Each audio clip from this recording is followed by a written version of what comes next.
Well, good morning.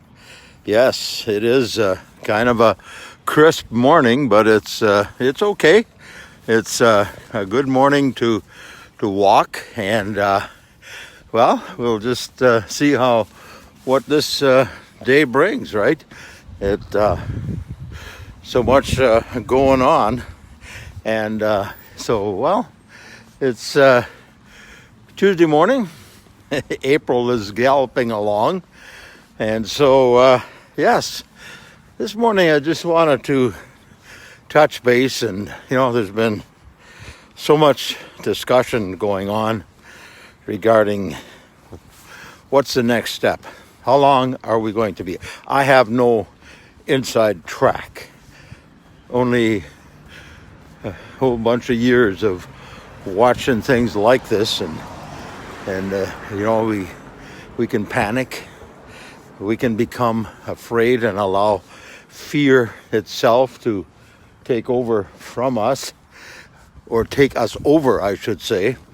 But at the same time, when I hear people talking about it, in fact, I saw a documentary on the fact that no absolute sports in North America, U.S. and Canada, until we find a vaccination or a vaccine.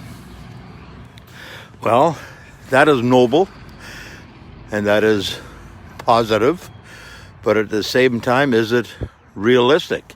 You tell me. People tell us that we may not have a vaccine for another 3 to 5 years.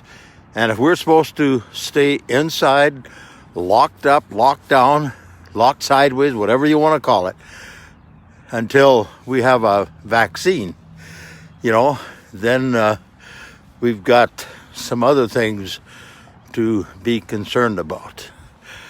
I'm all for a vaccine, but I have a researcher friend who tells me on a regular basis, Harry, whenever you see people saying, oh, they've got a vaccine, they're about a year away, they're looking for two things.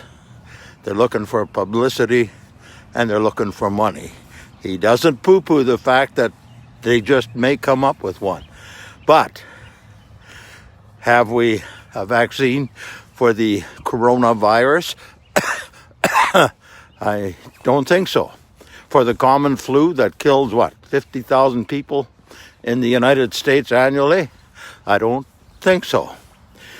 But, as one person also told me, he says the only way that we can really get rid of this particular COVID-19 is by becoming immune to it. But if we keep all the young people and everybody locked in that can build up that immunity on this whole thing, when is it going to happen? As I say, I have no inside information on this other than observations. We can all make observations. We can make observations through panic. We can make observations through fear. We can make observations through science, or we can just make objective observations. Yes, I've been a columnist for 49 years. I've been a journalist for 49 years. I've been a farmer's advocate for 49 years. And so, you know what? There's also these things about, the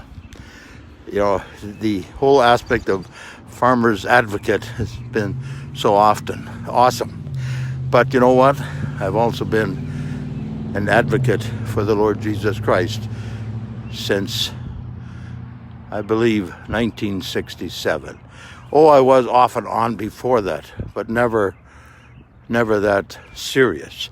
And so, guess what? Being an advocate for the Lord Jesus Christ means we continue to live without fear. We continue to live in hope, the blessed hope, not the blessed debate. And yesterday, and I still am able to, because I'm trying to stay clear of any symptoms of virus and so forth. I had the privilege of sharing the gospel at the personal care home in Winkler. What an awesome privilege and experience. I can do it through, and the nice thing about that is I get my temperature taken every time I go. And so far that temperature is just right down there. And that's good. Yeah, I have a dry cough because of medications that I have been taking for 14 years. But those are some of the side effects to basically be able to do what I am doing still at 73 and a half years old. So once again, today I just wanted to wish you well. I wanted to say, keep the faith. You're hearing from people that are sensing that this isn't something that they can do too much longer. Well, we're going to have to just hang in there. And then there are people who are facing economic disaster, devastation, losing. And they too have their issues and problems. So at this point, I just want to tell you to keep looking up, follow the rules, keep looking after yourself, follow the rules, keep looking after your family and loved ones, follow the rules. And, I saw a picture of Premier Brian Palliser yesterday, and he's taken some of this really personal. He's not looking good. Looks like he's aged a few years, and I don't say that negatively. I say that I believe Brian cares. And this, somebody asked me, says, well, does this affect them? It affects them hugely, because they're going through these things for the first time, just exactly like we are. And then I saw an interview in the Winnipeg Sun, I believe, or it was posted online, with Bud Grant. You remember Bud Grant? 93 years old. He's going out to the lake, and he's going fishing, and he's going hunting. He's 93. He belittle the COVID-19? No. But he said he'd also had polio when the polio pandemic hit the world way back when. He rose from the ashes of polio to star professionally in basketball and football, came to Winnipeg, came to Canada, and led the Winnipeg Blue Bombers to 4 out of 5 Grey Cups. Also something really awesome.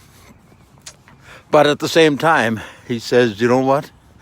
He's always tried to be a positive person. A 93-year-old going hunting.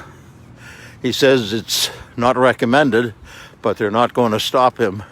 He's going to follow the rules. Absolutely, he will follow the rules. He didn't, he may not have always followed the rules when he was a football coach, player, but you know what? He did it the best he could, and he gave Winnipeg and Manitoba 4 championships out of 5 when he was here. Well, I could go on, but it's really interesting to see how many people are out walking this morning. Yes, I'm seeing the walking going on here, and that's good. People need to be careful, need to follow the rules, and make sure things are going well. I wish you a pleasant day.